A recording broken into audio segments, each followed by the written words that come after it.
Howdy ho, boys and girls, and welcome to a World of Tanks tutorial. Alright, what we're going to do is we're going to talk about World of Tanks and how it works, what makes it awesome, and then we'll have some gameplay with commentary on top. Pretty exciting. Alright, so first order of business here, so let's just take a quick look at our crew. This is a pretty newly purchased tank. It's pretty much been upgraded except for that little boy right there. So basically what this research button does is it lets you unlock the parts. When you start, the tank has only these parts shown up here, and as you can see, the arrows branch out to all the parts that you can unlock. Now, parts have a numerical value next to them. As you see, to unlock this tank, it would cost me 3,860 experience points, which is this silver stuff. Yeah? Experience points are unique to the tank, but some of them will always be converted into what's called free experience. Free experience can be used on any tank. So as you see, I have 1136. Now let's go over to, I don't know, let's see this tank. And as you see, I have 1136 free experience that I can spend on this tank, in addition to the 8,000 some odd experience that I have that is unique to this tank. Now, free experience is considered more valuable than normal.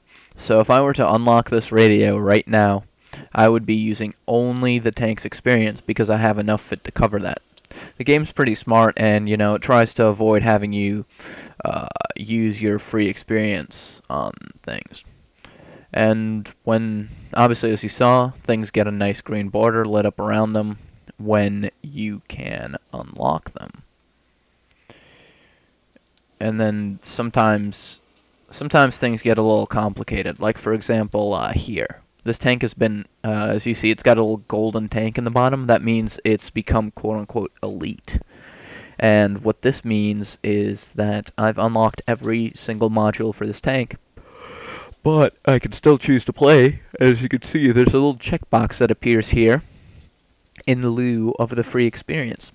And this checkbox allows you to accelerate crew training, which means that this tank will not be getting any tank-specific experience. It will not be generating any free experience, but instead, all of it will go towards the training of my crew. And as you can see, they're at 83%, or the commander is. The other guys are actually at 91% proficiency. Now, how does this make sense? Well, Sergeant Flexman over here actually boosts the percentages of every single crew member. So even though they only display their percentage up to 100, there is an effective percent that goes up over 110 in reality.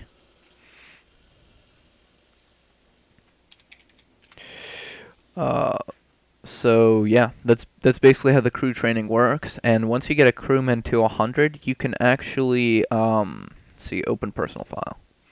You can also do that by right-clicking. And as you can see, you can have multiple personnel files and toggle between them. It's just like your computer interface. And you know, crew members can be transferred from tank to tank and such. But once you get them to 100%, you can choose a skill, either repairs, firefighting, or camouflage, and then they will train in that. They can have up to 3 skills, but just keep in mind that every single skill takes a certain amount of time to train.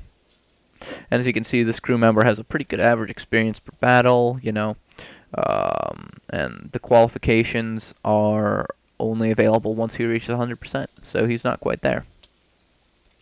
And now let's go over very quickly the crew roles.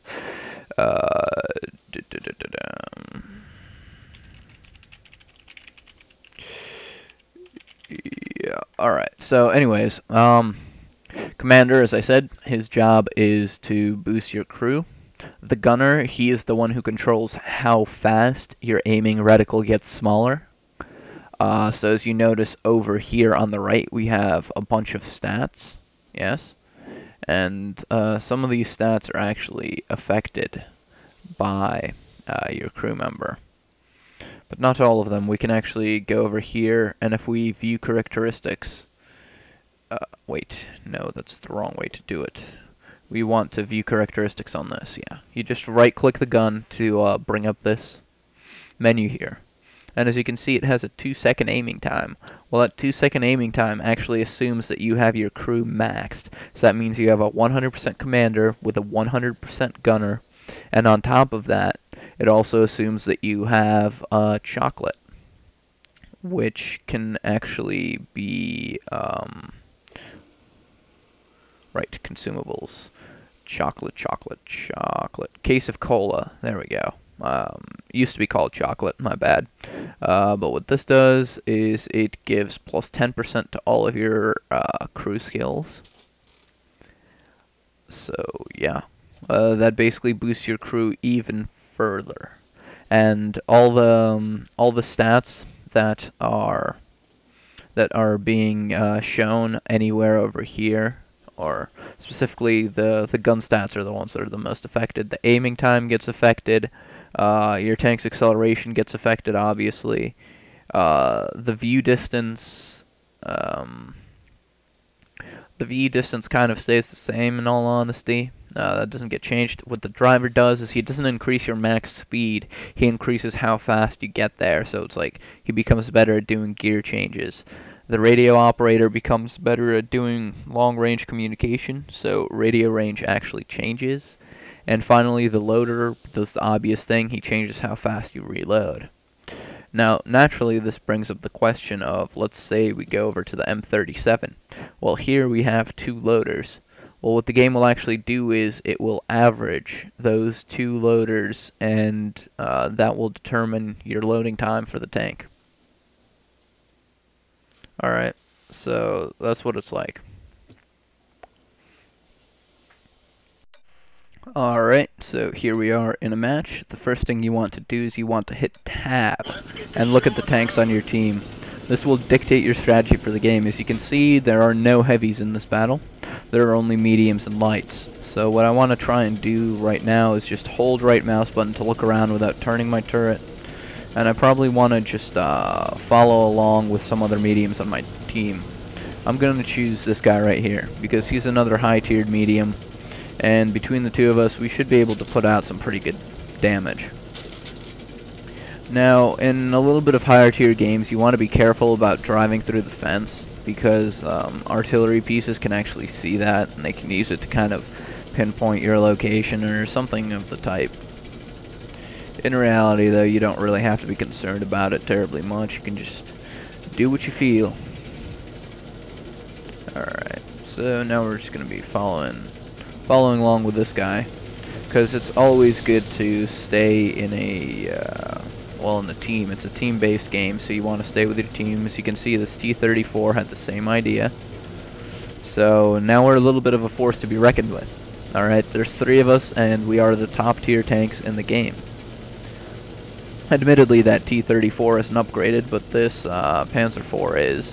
I'm fully upgraded as well, as you can see from earlier when I was doing the interface tutorial. So, basically what we are doing here as mediums is we're sweeping across the corners of the map, and we're hoping to get in a flank. The idea here is that we can cross the river and get behind the enemy due to our mobility and cause all sorts of havoc. Alright, this map is actually quite unique because you can cross the river. In many other maps, water is not so kind. So you have to know your maps a little bit. That's very important in this game, and it's something that you'll pick up the more you play it. So, I mean, if you're just starting out right now, don't worry about it. If you have no idea where you're going on a given map or what you should be doing or any of that, really. That will come to you with time and experience, because honestly the best way to get good at something is just to do it. So just play the game, you know, try to have some fun, and you will be in a markedly better place. Alright, and let's see. You want to lead him just a little bit, because he's moving pretty slowly, and there you see he's got a hit, and he is down. Now the interesting thing is he never saw us, so our position is still mostly hidden to the enemy. So we should still be able to continue onwards with our normal strategy. Now Mr. Nice Guy is going a little bit too far, in my opinion. We should really try and stick together more, but it's a pug. I mean, you can expect the same thing from randoms as you can in any other MMO, where they'll be slightly different. Our friend on the Panzer IV is actually trying to get back to our spawn, because base captures are reset by shooting at the person who is doing the capture. So let's say somebody did like 50% of capture. Well, you shoot at them, and then what would happen is they would get their capture timer reset. So he's hoping to do that, but since this is a fairly large map, we won't actually be able to make it over there in time at all. Not even close. So at this point, we've already lost a match. Actually, we lost it quite a while ago, but that's okay. Things happen, and whatever. Things really do happen. Alright, and after the match, there's one final thing that needs to be covered in this tutorial. That would be this service screen, which you access right up here.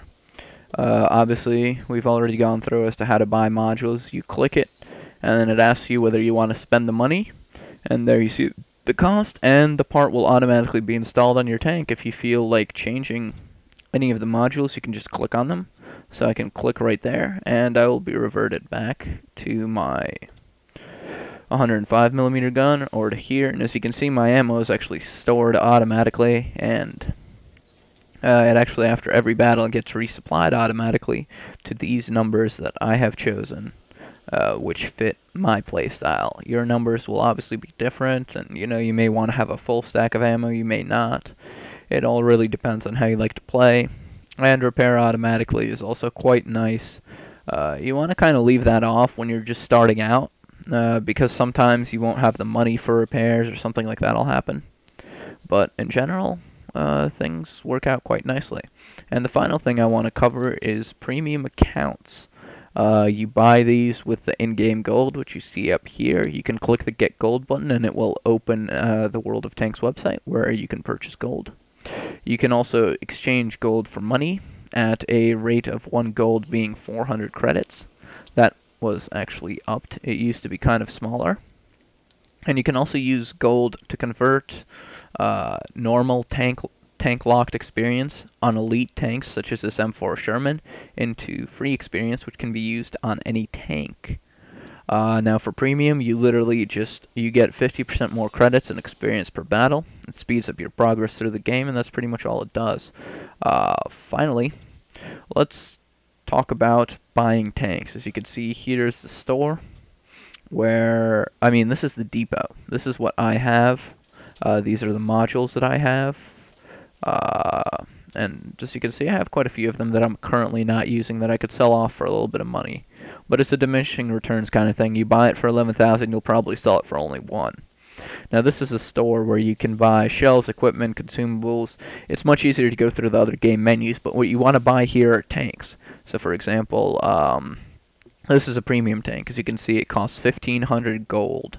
And when I buy it, I will have it forever and ever. Really. And this is another one of those, and this is a tank that I've unlocked. As you can see, I can check unresearched vehicles, and at that point in time, it will show me all of the US medium tanks, because that is what my filter is set to. Or I can choose all types, and then it'll show me all types of tanks. So it's a very easy, intuitive interface, and that's how you get to buy your new tank when you're ready for it. So this has been Commiecat with the medium tanks tutorial. I hope you enjoyed it, and good luck to me in the contest.